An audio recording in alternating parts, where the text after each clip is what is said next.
तो आप सबके प्रभु यीशु मसीह नाम में जय मसीह। कुछ समय के लिए एक आपस में अपने आप के देखा जा, सब जनी जितने जनी बाटी तर से लेके ऊपर तक देखा जा, एक दूसरे के अपने आप के नहीं, एक दूसरे के देखा जा। ये मंडली शुरुआत भइले कितना वर्ष भइल, कितना वर्ष, ये मंडली शुरुआत भइल कितना वर्ष भइल, 20 वर्ष। 20 वर्ष भइले के बावजूद में भी हमारे यहाँ जितने जनी विश्वासी बाटी कहीं न कहीं कुछ एक दूसरे से का पाओ जाला फर्क हो, सही हो। 20 वर्ष से हमारे मंडली में आवल जाता, कितने जनी 10 वर्ष, कितने जनी 5 वर्ष के अभी नया नहीं आवता, लेकिन फिर भी हमारे ये महसूस कैली बाटी कि हमन के अंदर आपस में कुछ फर्क बा। लगाए से कपड़ा से लेके ओकर कलर से लेके खैले के टेस्ट तकल हमन के स्वाद भी का बा, एक दूसरे से फर्क बा।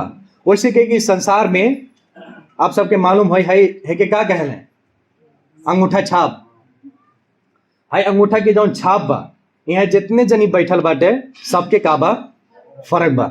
इस संसार में 10 बिलियन मनई बाटे जनसंख्या बा, लेकिन हर एक व्यक्ति के है अंगूठा छाप का बा फर्क बा। वैसे कहे परमेश्वर मंडली में रहे वाले जितने भी विश्वासी बाटे वो सबके अलग अलग वरदान धले बाटे। हरि दादा दादा मंडली में जितने जनी विश्वासी बाटे, जे भी प्रभु यीशु मसीह के विश्वास के लिए बा, जे भी नया जिकर नया जन्म भइल बा, जे भी सच्चा हृदय से प्रभु यीशु मसीह विश्वास के लिए बा, ओके अलग अलग का धले बाटे वरदान धले बाटे। और यह बात हमरे इफिसी 4 अध्याय के 7 से 11 पद में देखे जाए जाता। आप सब तैयार बाटी, निकालो जा हमारे साथ में इफिसी 4 अध्याय के 7 से 11 पद। कुछ समय यूहन्ना के पुस्तक से प्रचार होता है, पहले यूहन्ना के पत्र से, लेकिन आज इफिसी के पुस्तक से हम प्रचार कर जाती और हम बहुत आशीषित भी भइल बाटी वचन के द्वारा, वचन तैयारी के द्वारा। और आप सब भी आशीषित हो जाए, हमें मालूम बा, हमें विश्वास बा। तो कृपया कह के हल्ला ने कह के एकदम ध्यान से वचन के सुना जाए। इफिसी 4 अध्याय के 7 से 11 पद आप सबके मिल गए मैं सभा और हम जात बाटी पढ़े। और आप सब जेकरे पास में बाइबल बा एक एक शब्द देखा जाए, जेकरे पास में बाइबल बा और जेकरे पास में बाइबल नहीं बा हमार है मुंह के देखल जाए हम का बोला थी। मिलल आप सबके इफिसी कितना 7 कान के 7 काला है। इफिसी 4 अध्याय के 7 से 11 7 पद में देखा जा, लेकिन शब्द आ गए 7 पद में। लेकिन ख्रिस्त के वरदान के नाप के अनुसार हमन के हर एक के अनुग्रह दिया गइल बा।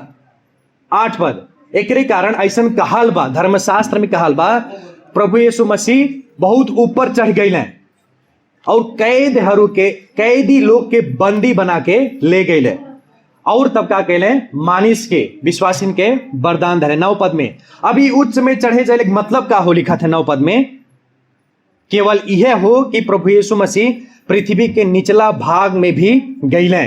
10 पद में वहां जे पृथ्वी में अइले वहां प्रभु यीशु मसीह ही सारा स्वर्ग लोक से भी ऊपर चढ़ गए। एकरे कारण कि समस्त थोक उनका करें प्रभु यीशु मसीह भरीपूर्ण करे सके। 11 पद अंतिम पद में देखा जा।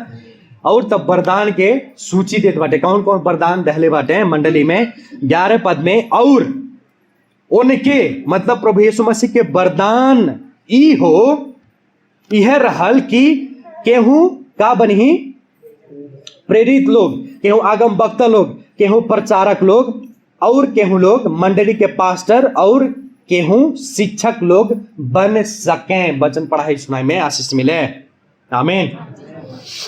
तो ई खंड से पावल एक ही बात बता रहा बाटे कि परमेश्वर प्रत्येक विश्वासी के फर्क का धले बाटे वरदान धले बाटे।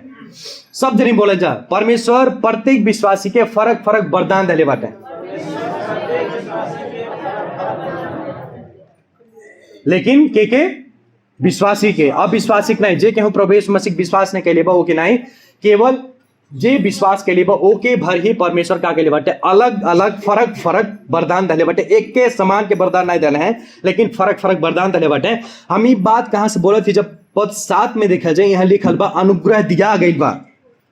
और जब ई क्रियापद के देखा जाए अपने से भैलाए बा केहू कैले बा केहू दहले बा, एकर मतलब कि परमेश्वर वो अनुग्रह दहले बाटे, परमेश्वर के कई काम हो, वरदान देहल परमेश्वर के काम हो। पद 8 पद में जब देखा जाए फिर यहाँ कहत बाटे मानिस लोग के मनई के का दिया बा वरदान दे दहले बाटे, के दहले बा प्रभु यीशु मसीह दहले बाटे। पद 11 में फिर लिखल बा कि और प्रभु यीशु मसीह के वरदान चाही हई हो कह के बार बार 3 बार वरदान शब्द दोहराइल बा। और दिहे वाला यहाँ जब पढ़ा जाए अध्ययन कल जाए असल तरीका से गहिरा अध्ययन कल जाए तो बार बार बताओला कि वरदान दिहे वाला के हो, परमेश्वर होले और केहू नहीं। वरदान दिहे वाला परमेश्वर होले, ई काम करे वाला परमेश्वर होले। यही नाते हम ई खंड के मूल सार दहले बाटी कि परमेश्वर प्रत्येक विश्वासी के फरक फरक वरदान दहले बाटे।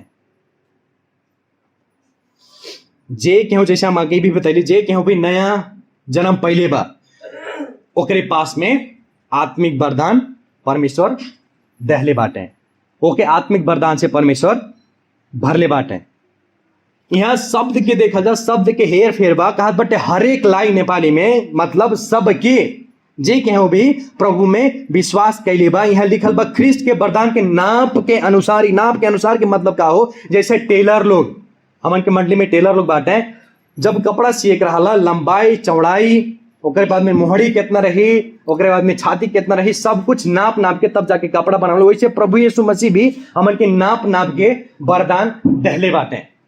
हाई फलाना व्यक्ति के इतना इतना वरदान देव तब ठीक रहे, हाई फलाना व्यक्ति इतना इतना वरदान देव तब ठीक रहे कि कितना देख बा परमेश्वर के हाथ में रहा और उहे नाप के अनुसार का गेले बाटे परमेश्वर हर एक के विश्वासी के का गेले बाटे वरदान दहले बाटे। जब आगे संदर्भ में देखल जाए 1 से 6 पद में हमारे देखल हाल के का देखल हाल के कि परमेश्वर के बुलावट के अनुसार के जीवन विश्वासी के जिए चाहे और हमें 5 तरीका बतैले रहे फरक फरक तरीका कैसे हमरे जिए के। पहले बात बतैले रहे नम्रता धैर्य के, नम्रता धारण के, दीनता धारण के, सहनशीलता धारण के, धैर्यता धारण के और अंतिम में बतैले रहे एकता में जी के। और एकता में काहे जिए चाहे ओकर आधार भी बतैल रहे 7 पद में। वहां बतावल है हमरे एकता में काहे जिए चाहे, काहे से कि हमरे के पास में एक केठो शरीर बा, एक केठो विश्वास बा, एक केठो आशा बा, एक केठो बपतिस्मा बा, एक केठो प्रभु बाटे, एक केठो आत्मा बाटे, एक केठो परमेश्वर बाटे। लेकिन सब पद 7 में जात के शब्द आवल है लेकिन पावल कहते हैं विश्वासी की एकता में जिए चाहे। एकता में जियले के कारण का बा एक के ठू परमेश्वर, एक के ठू शरीर, एक के ठू विश्वास, एक के ठू प्रभु, एक के ठू आशा। लेकिन हरी दादा का लेकिन शब्द तो गड़बड़वा देला सब कुछ। तब 7 पद में बतावत हैं भलभेस प्रभु हमन के एक के बाटे, भलभेस परमेश्वर हमन के एक के बाटे, भलभेस से विश्वास हमन के एक के बा, भलभेस से आशा हमन के एक के बा। लेकिन 7 पद में विश्वासिन के पास में वरदान का बा फर्क बा। आमीन। हाँ ही दादा एक के प्रभु, एक के परमेश्वर, एक के आशा, लेकिन वरदान का बा फर्क बा। तो प्रश्न आप सबसे बा का आप सबके अपन वरदान मालूम बा? अभी तक केहू जानले बा हमारे वरदान का हो? कबो कबो केहू जब तक विश्वासी ने बतावे तोहरे में हाई खूबी बा, हाई हम देखिले तोहरे में, जब तक नहीं बताई तब तक हमरे जान नहीं पाओ। जल नाते अपने आप के मूल्यांकन करे चाहिए और दूसरे से पूछे चाहिए कि हमारे वरदान का बा तो का देखल हमारे में, तब जाके हमारे वरदान के मालूम पा सके। अगर वरदान आप सबके मालूम बा, आत्मिक वरदान परमेश्वर का दिले बटे मालूम बा तो बहुत बढ़िया बा। अगर नहीं मालूम बा तो आज के वचन आपके लिए हो, ठीक बा? आप सब जने ध्यान से सुना जाए। अभी विश्वासी के जो वरदान दहले बाटे एक बारे में हमारे 2 महत्वपूर्ण सत्यता देखेंगे। पहले सत्यता 7 से 10 पद में देखेंगे कि प्रभु यीशु मसीह कौनो काम कैले बाटे, 2 काम कैले बाटे। वो 2 काम के द्वारा हमन के काम मिलल बा वरदान प्राप्त भइल बा। हमारे अपने वरदान नहीं प्राप्त कैले बाटे, ध्यान से सुना समझे, लेकिन प्रभु कुछ कैले बाटे। प्रभु के कैले के कारण हमारे का पहले बाटे वरदान पहले बाटे। यहाँ 7 से 10 पद में जब देखा जाए पहला काम हमरे देखेंगे प्रभु कौन ऐसा काम के देना जेकरे द्वारा हमरे वरदान पहले बाटी। 7 से 8 पद में कौन ऐसा काम कह देने बाटे प्रभु जेकरे द्वारा जेकरे कारण विश्वासी लोग फरक वरदान पहले बाटे। ई काम हो, ई सत्यता हो स्वर्ग रोहण, प्रभु यीशु मसीह के स्वर्ग रोहण मतलब जाना जाता का हो? प्रभु यीशु मसीह के स्वर्ग रोहण के मतलब का हो? शरीर से जी उठ के स्वर्ग मृतक शरीर से बहुरी उठ गए, जी उठ गए, फिर कहाँ गए? स्वर्ग में उठा गए प्रभु यीशु मसीह। यही अर्थ हो स्वर्गारोहण पद 8 में देखल जा। इस कारण ऐसा कहल बा, कहाँ कहल बा? धर्मशास्त्र में उन प्रभु यीशु मसीह बहुत उच्च पे चढ़ गए और कैदी लोग के का कहले बंदी बना के ले गए और मानिस का कहले वरदान दहले। उच्च में चढ़ी जानू नेपाली में बा। उच्च में चढ़ गए के अर्थ का हो यीशु मसीह के पुनरुत्थान के बाद में स्वर्गारोहण के जो घटना घटल बा वह बात कहत है। और ई वचन पद 8 के भजन संग्रह 68 अध्याय में से लिहल बा पावल उद्धृत कैले बाटे। अब यहाँ 68 अध्याय के भजन संग्रह 68 अध्याय के संदर्भ का बा कि दाऊद यबूसी शहर के ऊपर विजय पहले बाटे और वो विजय मनाए के लिए जो भजन रचले बाटे वो 68 अध्याय में वो भजन के लिखले बाटे। विजय के भजन बोल जाला के। और जब विजय पावले दाऊद तो का करे? सियोन पर्वत के आरी बगली का करे? विजय के रैली निकाले, सबके प्रदर्शन करने कि हमारे यबूसी शहर पे का भइल के विजय पाइल के। ऐसे कह के पुराने नियम में जब युद्ध होते रहे, युद्ध भइले के बावजूद में जौन भी राजा विजयी हो जा, वो राजा विजयी भइल राजा का करे हारल राजा के और प्रजा के का करे कैदी बना के ले जा, सबके प्रदर्शन करे। यही तरीका से युद्ध में जब विजय होते रहे वो प्रदर्शन करते रहे। ऐसे कह के पहले विश्व युद्ध में फ्रांस के देश में ऐसा एक शहर रहे, जब वहां युद्ध होते रहे तो घेरा लागल रहे। घेरा लगने के बाद में जब युद्ध से लड़के सेना लोग वापिस आवत रहे शहर में, तो वहां से दिवाली पर से चढ़ के वहां के प्रजा जितने रहे वो सब पूछें कि तुहार पचन के अधिकार का बा इस शहर में अले के। तब वो जितने सेना लोग रहे झंडा लेके जात रहे, उज्जर झंडा ऐसे फहरावत रहे, दिखावत रहे अपन झंडा। ओकरे बाद में अपन खून से लथपथ भइल हाथ के दिखावत रहे और चिल्ला चिल्ला के कहत रहे हमारे युद्ध में गए रहल के और हमारे युद्ध के विजय पाइल के। जब ये बात बोले तो गेट का हो जा खुल जा और जितने भी सेना लोग का हो भीतर प्रवेश करे पाए। ऐसे करके हमन के प्रभु यीशु मसीह भी उच्च पे चढ़ गए, सियोन पर्वत पे चढ़ गए, कैदी के बंदी बना के ले गए। वहां कैदी के रहे, कौन कैदी के बंदी बनैले? प्रभु यीशु मसीह पाप के, शैतान के, मृत्यु के कैदी बना के ले गए और सबसे उच्च पे चढ़ गए। जब स्वर्ग में गए अपन है कांटी ठोकल हाथ के दिखैले, अपन खून के दिखैले कि देखा हमारे ये अधिकार बस स्वर्ग में अले के। तब जाके जब ई स्वर्गारोहण पूरा भइल तब जाके प्रभु यीशु मसीह का गले सबके वरदान धले और विश्वास के बोले चाहे स्वर्गारोहण जब पूरा भइल तब हमारे वरदान पावल गए। कौन ही समय पावल गए? जब पेंटेकोस्त के दिन में सब लोग वहां संसार के जाति जाति लोग जुटल रहे। का लिखल बहु प्रेरित 2 अध्याय के 1 से 4 पद में जब देखल जाए, जब पेंटेकोस्त के दिन आयल तब 49% सब एक ठाव में का भइले भेला भइले और स्वर्ग से अचानक बहुत बड़ा बतास के झोंका आयल, आवाज आयल और 49% के जौन बैठल हले रूम कोठा उस सब कुछ भर गई। तब 3 पद में बताओ थे आग के जिब्रो जैसन, जीभ जैसन उन्हन के पास में देखा पड़ल और भाग भाग करके उस सब के ऊपर बैठल हैं। 4 पद में और उस सब का भइले पवित्र आत्मा से भर गई हैं और पवित्र आत्मा 49% के देहले के उच्चारण बावजूद 49% का कहले अन्य भाषा के बोली बोले लगल। यहाँ पवित्र आत्मा के जौन पवित्र आत्मा उतरल बाटे पेंटाकोस्त के दिन में, वो पवित्र आत्मा की बात यहाँ बताओ, लेकिन जब पवित्र आत्मा आए तब सब जन का करे लगल वरदान अपन प्रदर्शन करे लगल। यहाँ पवित्र आत्मा की बात के लिए। लेकिन जब वह स्वर्गारोहण भइल, जब प्रभु स्वर्ग में चढ़ गए, स्वर्ग में चढ़ने के बाद में जब सब लोग एक कोठा में भेला भैला, उन्हीं समय में पवित्र आत्मा के झोंका आए और सबके ऊपर बास के लिए बाटे। वहीं समय में सब लोग का पहले बाटे वरदान पहले बाटे। आप सब बाइबल कितना ध्यान से पढ़ल जाला? जब सुसमाचार की पुस्तक के पढ़ल जाए वहां कहीं भी ना बताइल बा जब प्रभु यीशु मसीह साथ में रहल तब का कहले बाटे केहू वरदान पहले बा। लेकिन कब वरदान पहले बाटे स्पष्ट रूप में बाइबल बतावलो सुसमाचार के पुस्तक जब प्रभु यीशु मसीह मर के जी गइल बाटे, स्वर्ग में जब गइल बाटे तब जाके का भइल बाटे प्रेरित लोग, चेला लोग, दुनिया भर के मनई लोग का भइल बाटे वरदान पहले बाटे और वरदान कहले बाटे। और जब प्रभु यीशु मसीह मर के जीवित भइले के बाद में स्वर्गारोहण भइले, इफिसी 1 अध्याय के 20-22 पद में यह प्रभु बतैले बाटे कि शक्ति के द्वारा प्रभु यीशु मसीह जिया धले और उनके नीचे का कहले परमेश्वर सब शासन, सब अधिकार, सब शक्ति, सब राज्य के ऊपर ई युग में भरनाई हो, लेकिन आए वाला युग में भी जितना भी नाव बा उस सब नाव से ऊपर प्रभु यीशु मसीह नाव बा। और का कहले प्रभु यीशु मसीह के सिर बना दले मंडली के। परमेश्वर का कहले प्रभु यीशु मसीह पैर के तरह सब कुछ धई दले, मतलब सब कुछ के अधिकार प्रभु यीशु मसीह पास में बा। यही नाते जब स्वर्ग रोहण भइल प्रभु यीशु मसीह हमन के वरदान दले, विश्वासिन के फरक फरक वरदान दले, और ई वरदान केवल संभव भइल बा तब प्रभु यीशु मसीह के रोहण भइले के बाद में, स्वर्ग रोहण भइले के बाद में पर संभव भइल बा। यही नाते प्रिय लोग, ई स्वर्ग रोहण प्रभु यीशु मसीह स्वर्ग रोहण खाली सामान्य सत्यता भरनाई हो, एकरे लिए बहुत बड़ा दाम चुका गेल बा। प्रभु यीशु मसीह चुकैले बाटे, परमेश्वर बहुत भारी दाम चुकैले बाटे स्वर्ग रोहण जब भइल बा तब। केवल सामान्य सत्यता मुंह से भर बोल दा स्वर्ग रोहण प्रभु यीशु मसीह बहुत आसान बा, इतने भरनाई बा, लेकिन ये विश्वासी के जीवन जियले के विश्वास के आधार हो। अगर प्रभु यीशु मसीह मर के नहीं जियते, स्वर्ग में नहीं जाता तो हमन के विश्वास बेकार बा। पहले कुरिन्थी 15 अध्याय बतैले बा।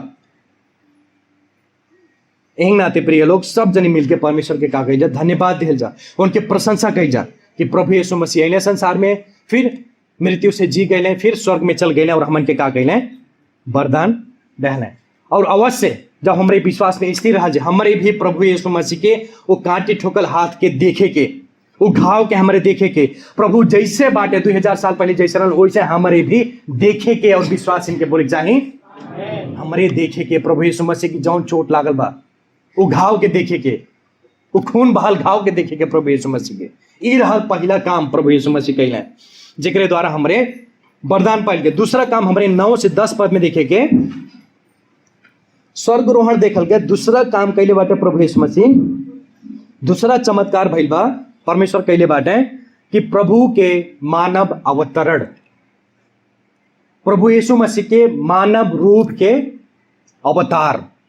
9 से 10 पद में, 9 पद में जब देखा जो हकास बाटे, 8 पद में बतावत है कि वो स्वर्ग लोक से बहुत ऊपर चल गए, फिर 9 पद में बतावत है वहां पृथ्वी के निचला भाग में भी चल गए। और ये 9 पद बहुत विवादित भइल पद हो, बहुत लोग के तर्क बा हमें, बहुत लोग हमें बहुत किस्म के विश्वास करें। केहू कहला कि प्रभु यीशु मसीह की मृत्यु और पुनरुत्थान के बीच में प्रभु यीशु मसीह नरक में गए प्रचार करे।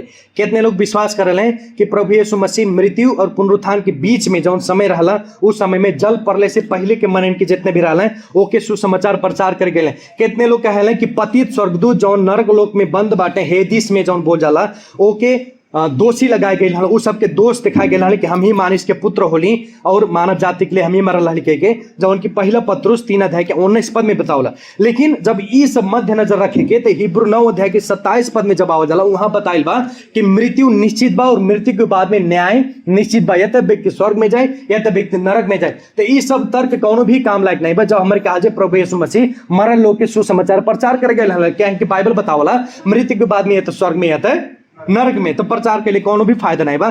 लेकिन जब यह संदर्भ में देखल जाए, संदर्भ के अनुसार का कहा थे पावल, यहां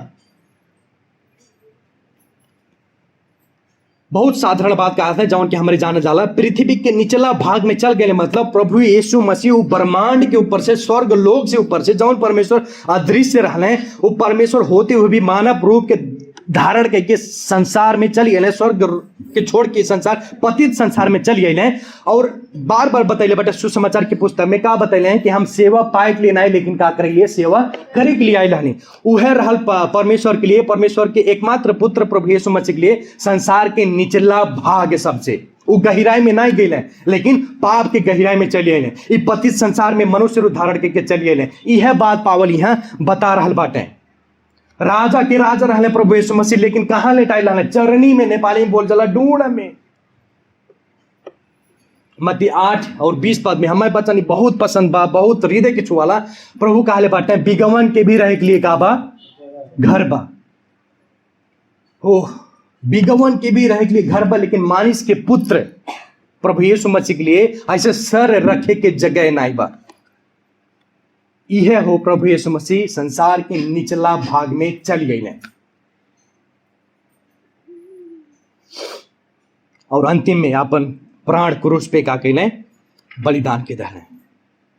और पद 10 में जब देखा जाए और ऐसा लिखल बा कि वहां जे पृथ्वी पे आयल उस स्वर्ग के सबसे ऊपर भाग में भी का भइले चढ़ गए, सबसे ऊपर सबसे माथी ने पानी में निकल भने के मतलब का हो एकर वह प्रभु यीशु में सर्वश्रेष्ठ होले, सब कुछ के मालिक होले, पूरा ब्रह्मांड के अधिकार उनके पास में बा। ई बात पावल बता रहल बाटे। लेकिन फिर हमरे पिछले हफ्ते वचन देखल आ गया फादर आइलैंड सुनावली से हमन के बीच में बतैले रहले हिब्रू 2 अध्याय के 7 पद में का लिखल बा, तीन ले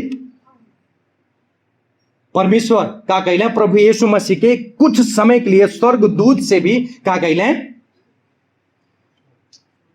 नीचे रख देना, छोट बना देना कुछ समय के लिए। कितना समय रहल?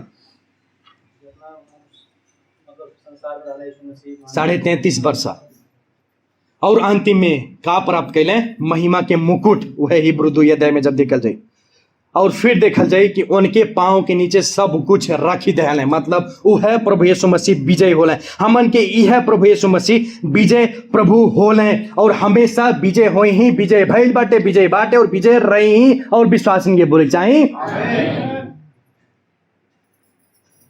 और जब विजय भइले, खाली मृत्यु पर से विजय नहीं भइले लेकिन पाप से विजय भइले, शैतान के ऊपर से विजय भइले, मृत्यु के भी मृत्यु कई दहले प्रभु यीशु मसीह अपने मृत्यु में शक्तिहीन बना दहले और पिता के दाहिने हाथ में जाके बैठ गए और सब कुछ के अधिकार प्राप्त के कैलाश प्रभु यीशु मसीह। और ऐसे के हमारे वरदान पावल गए,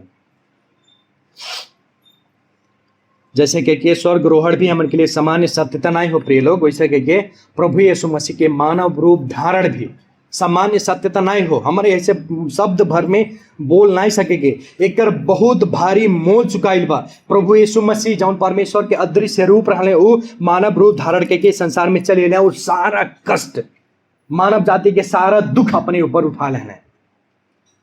यही नाते परमेश्वर के प्रति धन्यवादित हो जाए, प्रभु यीशु मसीह के प्रति धन्यवादित हो जाए विश्वासी लोग कि प्रभु परमेश्वर के अदृश्य रूप रहले लेकिन दृश्य मानव जाति बन के संसार में आ गए।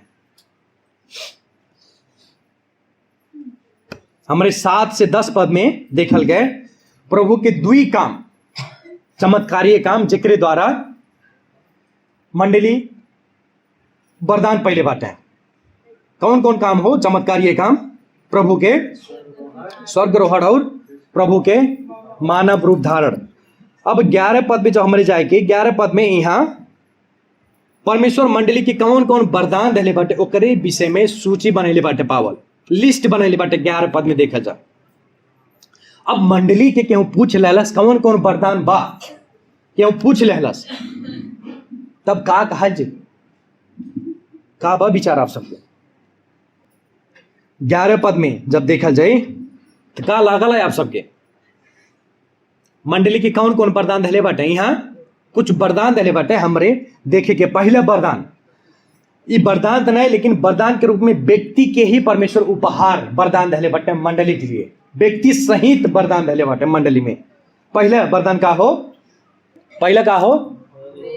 प्रेरित भरना है, प्रेरित लोग, बहुवचन। 11 पद के शुरुआत में देखा जाए वहां लिखा बाटे, पावल लिखा थे और उनके के कर प्रभु यीशु मसीह के अर्थात परमेश्वर के वरदान यह हो कि केहूं प्रेरित लोग। और फिर यहां देखा जहां सबके प्रेरिताई के वरदान नहीं दिले बाटे परमेश्वर। यहां शब्द के देखा जहां कौन शब्द बा? हिंदी में का बा? कुछ को, मतलब ढेर मिलन के नहीं लेकिन बहुत कम मिलके प्रेरित के प्रेरिताई के वरदान दहले बाटे।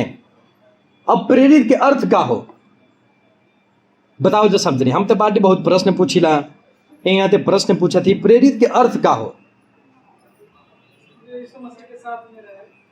यीशु मसीह के साथ में रहे। और क्या हो बोली?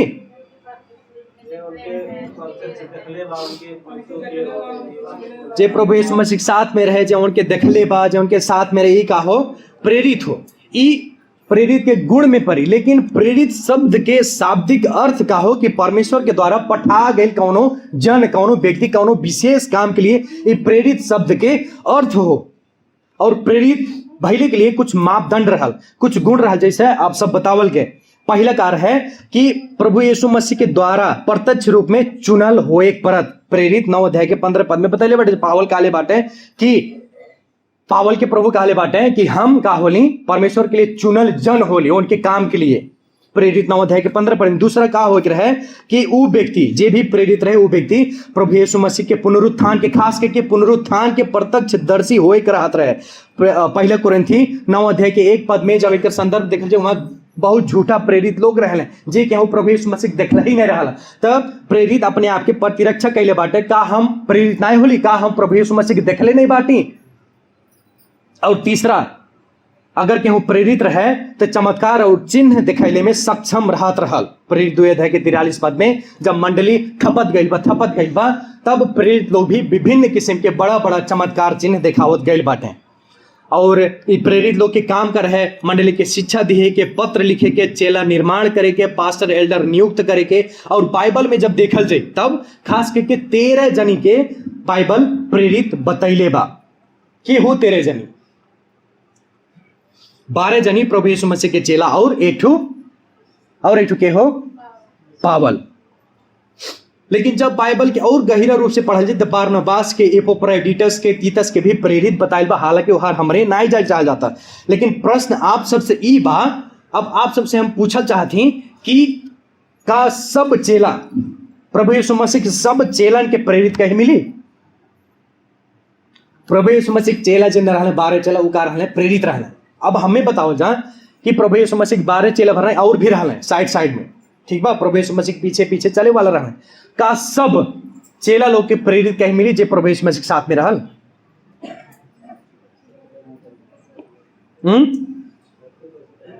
सबके ना कहीं मिली। सब प्रेरित प्रभु यीशु मसीह के चेला रहले लेकिन सब चेला प्रभु यीशु मसीह के प्रेरित ना रहल। ई बात अपने दिमाग में लिख ली है जे का कहली ही कि सब प्रेरित लोग प्रभु यीशु मसीह के चेला रहले लेकिन सब चेला लोग प्रेरित नहीं रहले। अब दूसरा प्रश्न आप सबके लिए ई बा कि का अभी तक इस समय में इतना समय में बाइबलीय अनुसार जौन बाइबल मापदंड देला, जौन बाइबल बतावला, का प्रेरित लोग बाटे इस संसार में? हम बहुत देखले बाटी प्रेरित लोग, नाम भी लिखा वाले अपन नाम के आगे। बाटे कि नहीं बाटे? नहीं बाटे। बहुत सही मंडली बा, सच्चा शिक्षा में आगे बढ़ता मंडली, खुशी लागल हमें। हम तो कहीं बा, लेकिन बाइबलीय रूप से जब देखा जाए फिलहाल इस समय में वर्तमान समय में प्रेरित लोग नहीं बाटे। प्रेरित लोग के मुख्य काम का दिया है परमेश्वर चुन ले रहा है कि मंडली के जग का करें, स्थापना करें। इफिसी 2 अध्याय के 20 पद में ऊ घराना प्रेरित लोग और आगम वक्ता के जग के ऊपर बैठल बा, निर्माण भइल बा, बैठा गइल बा और निर्माण भइल बा, जौन घर के कोना ढूंगा कोने के पत्थर के हो प्रभु यीशु मसीह अपने ही हो लें। अब जग बैठा गई 2000 साल पहले, अब जग ना बैठा तो मंडली के ही नाते इस समय में प्रेरित तो बिल्कुल भी ना बट अगर केहू आवत भैया हम प्रेरित होली तब भैया बद दिखा दे जा। इफिसी 2 अध्याय के 20 पद के दिखा दे। लेकिन प्रेरित के जौन काम रहे, प्रेरित जौन काम करत रहे हमन के भी कैल उचित बा। बाइबल रूप से अगर देखा जाए प्रेरित लोग जौन काम करत रहे हमन के भी प्रेरित के काम कैल आवश्यक। तब कौन काम हो? मंडली स्थापना के काम, चेला बनैले के काम, इस सब का दिया बाइबल में आज्ञा दिया बा। एक नाते प्रेरित नाम ना जोड़े परी, प्रेरित गौकरण मल्लाह, प्रेरित ओम प्रकाश हरिजन, प्रेरित के आगे नाम के आगे प्रेरित ना जोड़े परी। बस का करे बा हमन के सुसमाचार प्रचार करे बा, जौन प्रेरित लोग काम करत रहे, मंडली स्थापना करे बा, पास्टर नियुक्ति के काम बा, ये सब काम हमन के भी कह सकल जाला, मंडली के काम हुई। ई रहल पहला वरदान। अब दूसरा वरदान हमरे देखे के कौन वरदान? आगम वक्ता हरू, आगम वक्ता लोग। 11 पद में देखा जा कोई, फिर कहा बटे सब नहीं लेकिन केहू केहू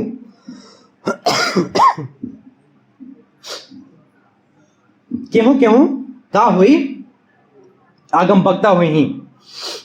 बाइबल में जब देखा जाए सामान्य रूप में जौन परमेश्वर के तरफ से, परमेश्वर के ओर से, परमेश्वर के द्वारा प्रेरणा भइल वचन के जे घोषणा करत रहे वह व्यक्ति के रहे आगम वक्ता रहे। समझल जाता ना? परमेश्वर जौन शब्द देत रहे बोले के कि हई हई जा इजराइल के बतावा, हई हई जा का करा दाऊद के बतावा, वो परमेश्वर के दिहल वचन रहे और वह वचन जवन व्यक्ति लोग घोषणा करत रहने वह लोग आगम वक्ता रहने। लेकिन जब नया नियम में देखा जाए आगम वक्ता कबो कबो भविष्य वक्ता के रूप में भी कहा गई बाटे, जवन की भविष्य घटना के बारे में घोषणा करेलें। लेकिन नया नियम में जब देखा जाए स्पष्ट रूप में भविष्य वक्ता ऊ होने, आगम वक्ता ऊ होने जवन प्रकट भइल वचन जे बोला था जे सिखावता उहे का होले आगम वक्ता होले। 2 तिमोथी 4:3 में बतैले बाटे पावल। देखा समय ऐसा आओ तो बहुत शिक्षा है, सब मिला अपन अपन मन के सुने के चाहिए, इस शिक्षा से तरक जाही जाऊं शिक्षा दिहल बा। और पुराना नियम से लेकर नया नियम तक जब हम देखा जाए जितने भी आगम वक्ता रहने, जितने भी भविष्य वक्ता रहने, सब लोग क्या करत रहने अपने इच्छा के अनुसार कहूं भी वचन नहीं बोलत रहे। लेकिन परमेश्वर जवन जवन दहले रहने वह सब क्या करत रहने, घोषणा करत रहने। समझा जाता आप सब?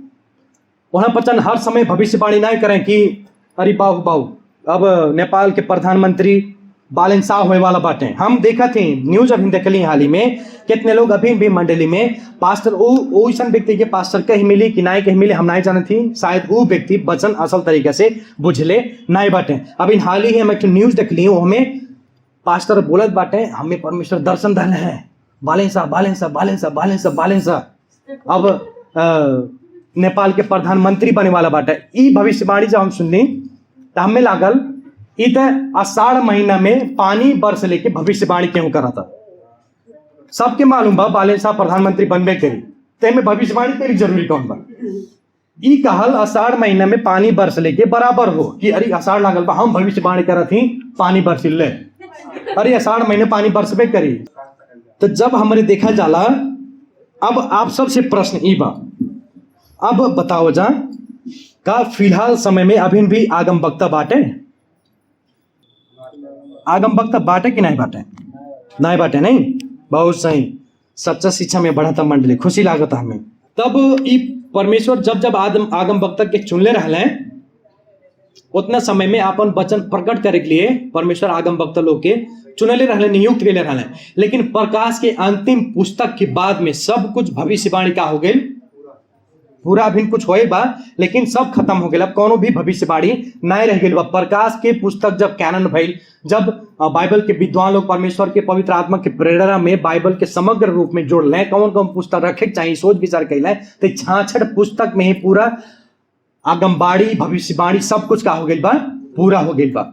और कुछ अभी बा बाकी होए वाला बा, जैसे प्रकाश के पुस्तक बतावला। तो अगर केहू कहा था, अगर कौनो विश्वासी चर्च में आके कहा था अरे मैया कल हम दर्शन पहले ही प्रभु हमारे सपना में बोलत रहले हो दीदी, तब का कहा जाए? प्रभु कहले रहले तू बिहान लाल साड़ी पहन के जइहा, तब हम लाल साड़ी पहन के आयल बाटी। प्रभु हमारे सपना में कहले रहले, अजीबो गरीब कहले जब वो सुना जाला तब। क्यों पास्टर मंडली में वचन तैयारी नहीं बा, कुछ भी नहीं करही, शनिचर के दिन जही हमें प्रभु बतैले रहले इफिसे के पुस्तक प्रचार करी तब न प्रचार करत ले। अगर केहू भविष्यवाणी अभी भी करता, अगर केहू अभी भी सपना पे विश्वास करता, तब हिब्रू 1:1 ले जाके से बाइबल दिखा दिया जाए कि प्राचीन समय में प्रभु परमेश्वर के साथ में बोलने बाटे आगम वक्ता के द्वारा, विभिन्न माध्यम के द्वारा, लेकिन अंतिम में आके के द्वारा प्रभु यीशु मसीह में सब कुछ का गेले बाटे पूरा कह दिले बाटे। अब कोनो भी आगमबाड़ी भविष्य वक्ता के भविष्यवाणी की जरूरी नहीं बा। और फिर हम देखिला सुन ले बाटी, आप सबके कितना मालूम बा कितना नहीं, तनी ये बात इंटरेस्टिंग बा, आप सब ध्यान सुना जाए। राशिफल आप सबके मालूम बा? राशिफल, कुंडली, ज्योतिषी, सड़क के किनारे बैठ जाए कहीं अपन हाथवा दिखावा तो क्या से बिया हुए हम बता दे, अपन हाथवा दिखावा बेटवा बेटिया हम बता दे, दिखाओ 50 रुपये भलागी। तो आप सब बताओ जाए एह पे विश्वासी के विश्वास करे चाहिए कि नहीं? अगर केहू विश्वास करता प्रिय लोग तो समझ लिया जाए हमारे परमेश्वर के ऊपर शंका कही जाता। हमारी ये बात बताओ जाता है कि हमारे लिए परमेश्वर पर्याप्त नहीं बाटे, हमें परमेश्वर के अलावा और कुछ भी चाहिए। यही नाते अपन संपूर्ण हृदय से, संपूर्ण मन से का करे को परमेश्वर के ऊपर विश्वास करे को, काहे से कि परमेश्वर के हाथ में ही हमन के भविष्य बा, परमेश्वर में ही हमन के भविष्य का बा सुरक्षित बा। और विश्वासी नहीं बोले चाहिए, हमन के भविष्य सुरक्षित हो गई बा, हमन के भविष्य परमेश्वर के हाथ में बा। अब हमन के कौनो भी भविष्य वक्त जरूरी नहीं बा, आगम वक्त के जरूरी नहीं बा, कुंडली के जरूरी नहीं बा, राशिफल के जरूरी नहीं बा, ज्योतिषी के भी जरूरी नहीं बा।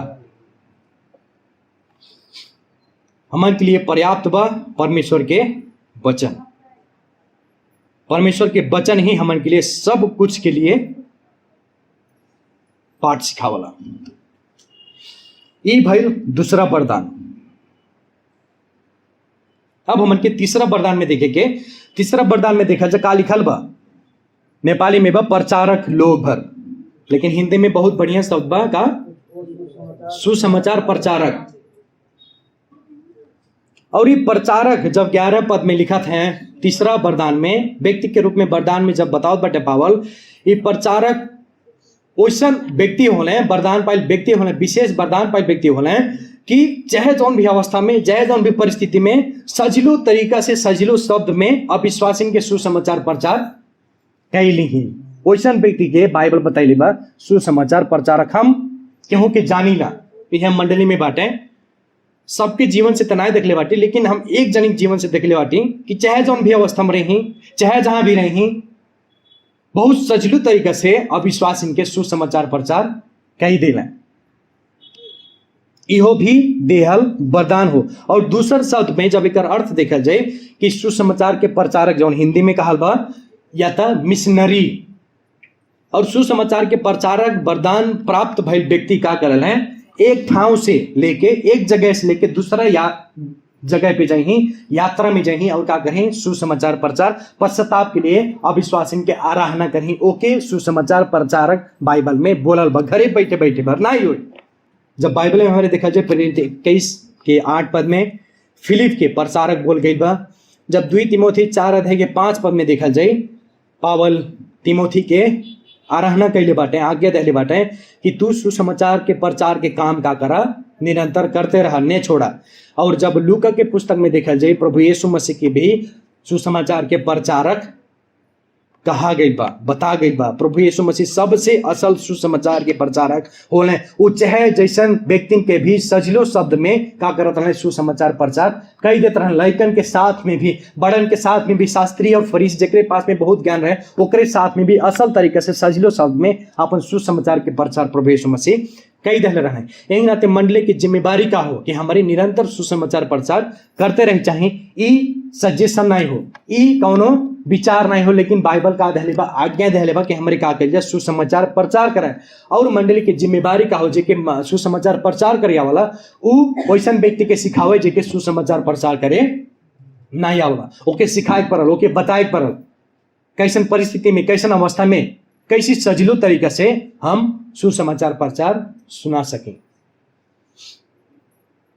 ई रहल हमन के तीसरा वरदान। अब हमन के अंतिम वरदान की ओर जाके का लिखल बा 11 के अंतिम में, यहां लिखल बा केहू मंडली के पास्टर लोग और केहू शिक्षक लोग।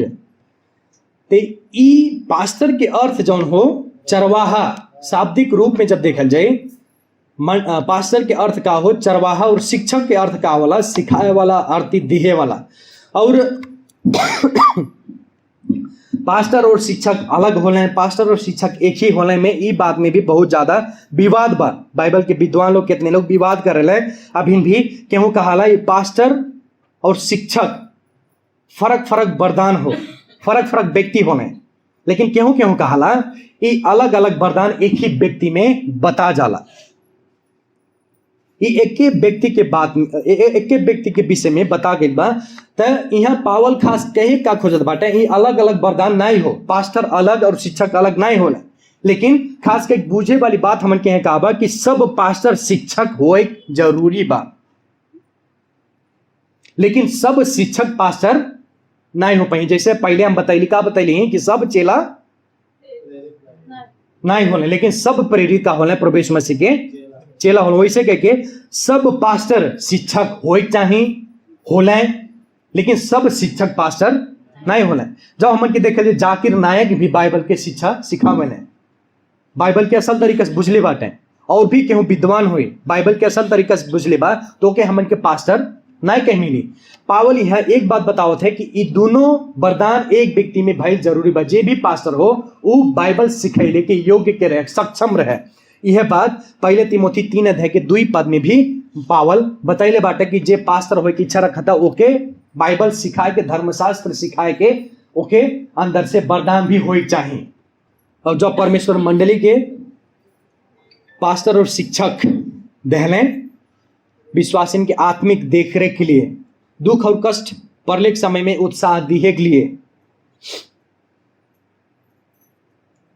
और धर्मशास्त्र सिखाए के लिए।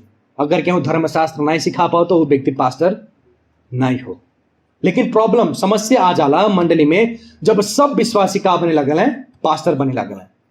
सब विश्वासी के अपन अपन तर्क रहला, पास्टर ऐसे बताते था, पास्टर का जन हमरे लगाओ, हम सिखाए दिए, हम उनसे बढ़िया जानी, पास्टर का जन ही। तो यहाँ समस्या मंडली में तब होला जब विश्वासी, सब विश्वासी लोग का बने लगे पास्टर के ऊपर ऊपर चढ़े लगे, तब समस्या पड़ला मंडली में, तब मंडली में फूटा होला, तब मंडली में समस्या होला, तब मंडली में एकजुट नहीं रह पावेला, तब विचार का हो जाला, चेंज हो जाला। जेके जौन वरदान परमेश्वर दहले बाटे वही वरदान में का रहे आनंद मनावे। तो फिर आप सबसे प्रश्न बा, का इस समय में पास्टर और शिक्षक बाटे?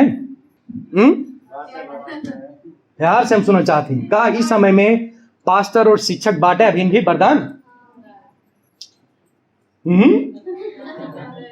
सही बात है? अरे पछवा देख लिया जरा। तो पास्टर और शिक्षक के जो वरदान भाई व्यक्ति लोग अभी भी संसार में परमेश्वर वरदान के रूप में दहले बाटे। अब हमारे मंडली भइले के नाते जिम्मेवारी का हो पास्टर के प्रति, हमन के मंडली भइल गए, हमन के विश्वासी भइल गए, और हमन के कुछ कर्तव्य बनल बाइबल जो बतावला, बाइबल कुछ जिम्मेवारी दहले बा। का हो जिम्मेवारी? पहला तिमोथी 5:17 के जब देखा जाए, यहाँ पावल बतैले बाटे कि मंडली के असल देख रेख करे वाला एल्डर लोग का चीज के योग्य के बाटे? दोबर आदर की योग्य के बाटे। विशेष करके जे वचन प्रचार करता और शिक्षा के लिए परिश्रम करता, दोबर आदर के योग्य के बाटे। ये दोबर आदर के मतलब का हो? मन से भी आदर के लिए, मानसिक रूप से भी आदर के लिए, और आर्थिक रूप से भी सहायता के लिए, एक दोबर आदर के योग्य के पावल बतैले बाटे। जब तक हमारे मानसिक रूप से पास्टर के, जब तक हमारे अपने हृदय से पास्टर मंडली के लिए आदर योग्य बाटे, जब तक हमारे ना बुझेंगे तब तक हमारे आर्थिक रूप से कभी भी सहायता पास्टर के ना के पाएंगे। हमें खुशी बा कि ये मंडली कई रहल बा। कुछ समय पहले हमारे के पास में शिक्षा ना रहे कि पास्टर के आर्थिक रूप से सहयोग करे चाहिए, लेकिन आस्ते आस्ते जब हमारे जाने लगल गए तो ये मंडली के लिए उचित हो कि विश्वासी का करे, मंडली का करे, पास्टर के दोबर आदर करे। पहला अपने हृदय से, यानी कि मानसिक रूप से, यहां दिमाग से, और आर्थिक रूप से भी। अब यहां बाइबल में जब देखा जाए तो कहूँ ऐसा ना लिखल बा कि धनी जेबा ओके पास्टर के सहयोग करे चाहिए, गरीब जेबा पास्टर के ना सहयोग करे चाहिए। हमारे लगता पैसा नहीं बा, कितने लोग हो सकल कहीं भी सकल है, पैसा हरदम मांगे ले, यहाँ पैसा के बारे में सिखावले हरदम पैसा मांगे ले, हम का करी, हम छोड़ दी कि का करी, अरे मैया हो मैया, अरे दादा हो दादा, पास्टर के पैसा दिए पड़ता है, क्या पड़ता वैसन पड़ता। तो देखा जा हमार पापा पास्टर भैले के कारण हमार सबकी बात नहीं सिखावती, लेकिन बाइबल धर्मशास्त्र स्पष्ट रूप से बतैले बा ई मंडली के जिम्मेवारी। यही नाते हम बाइबल के साथ में खड़ा बाटे, अपने पापा के साथ में खड़ा नहीं बाटे। ई नहीं सोचल जाए कि प्रदीप बाबू अपने पापा के पक्ष ले बाटे, ये बिल्कुल गलत हो। हम अपने पापा के पक्ष नहीं लेते, लेकिन संसार में, नेपाल अधिराज्य भर में, संसार में जितने भी पास्टर बाटे उस सब के पक्ष लेती। काहे से कि बाइबल स्पष्ट रूप से बतावला का करे खो, दोबर आदर के योग्य के समझे खो। पावल कौन व्यक्ति रहले?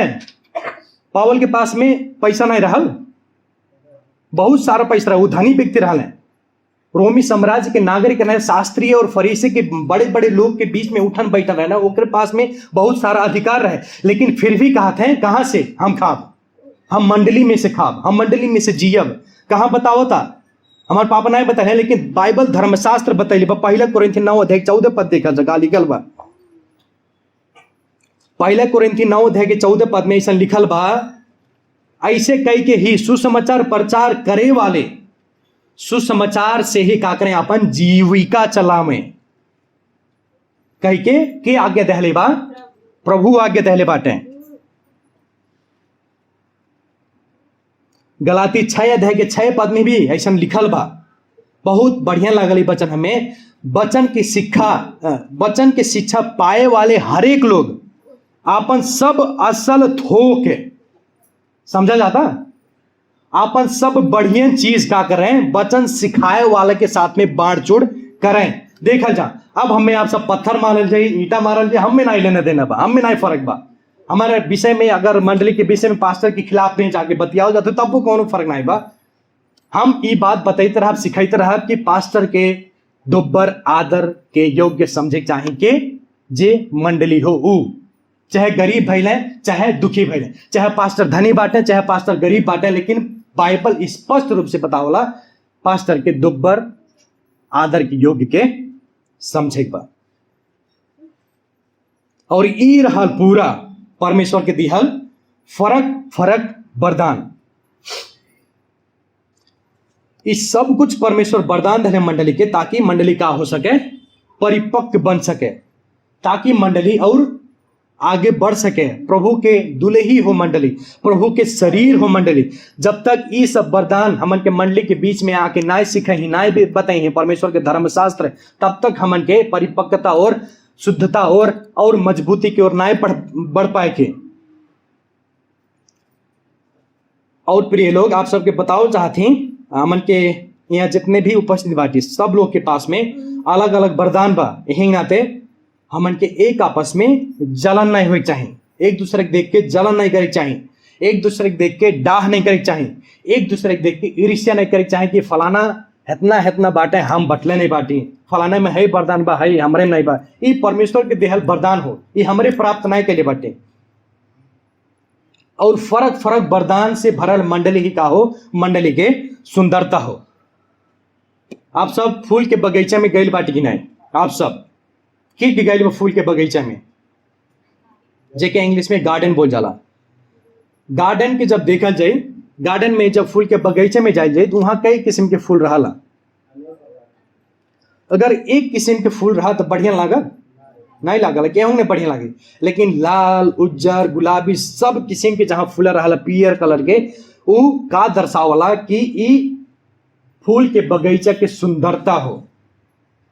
फरक फूल बाटे और वो बगीचा के वरदान ही का हो, बगीचा के सुंदरता ही का हो, वो अलग अलग भइल ही हो सके के।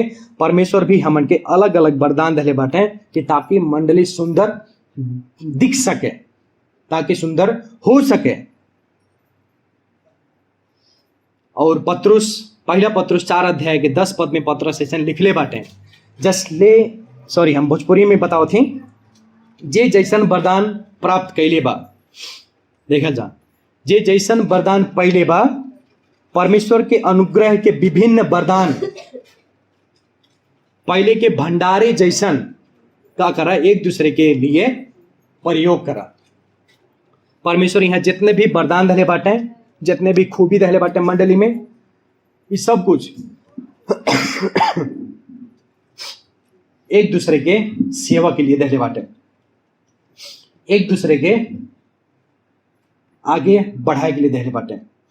तुम्हारा आशा बा कि आप सब भी अपन वरदान के पहचान कर जाए और एक दूसरे के वरदान पहचान करेले में सहायता कर जाए, मूल्यांकन कर जाए एक दूसरे के कि तुम्हारे में वरदान है बा। और मूल्यांकन करने के बाद में जब वरदान पता लगा तो वरदान के मंडली के लिए क्या करें, उपयोग कर सकें, वरदान मंडली के लिए प्रयोग कर सकें और एक दूसरे के हाथ पे हाथ पकड़ के क्या करें, आगे बढ़ा सकें। और यह मंडली के सुंदरता हो और यह मंडली के असलता हो। प्रभु हमन के अपन वरदान प्रयोग कैले में और अपने वरदान के प्रति परमेश्वर के धन्यवाद भैले में सहायता करे। आओ हमरे प्रार्थना करेंगे। प्रभु महान सर्वशक्तिमान जीवित परमेश्वर, आपके महिमा हो, आपके प्रशंसा हो, आपके जय जयकार हो। आपके वचन स्पष्ट रूप में बतावला कि मंडली में आप विभिन्न विभिन्न प्रकार के वरदान दहले बाटी परमेश्वर। और जब 12 पद से देखा जाला हमन के, तो काहे वरदान दहले बाटी मंडली के सुंदरता के लिए, परिपक्वता के लिए दहले बाटी परमेश्वर। आपके शरीर और मजबूत हो सके, ताकि वो पुराने शिक्षा में नहीं, दूध खाए वाला बालक जैसा नहीं, लेकिन कड़ा खाना खाए वाला जवान लोग, विश्वासी लोग बन सके। यही नाते आप सभी वरदान से मंडली के भर ले बाटी परमेश्वर।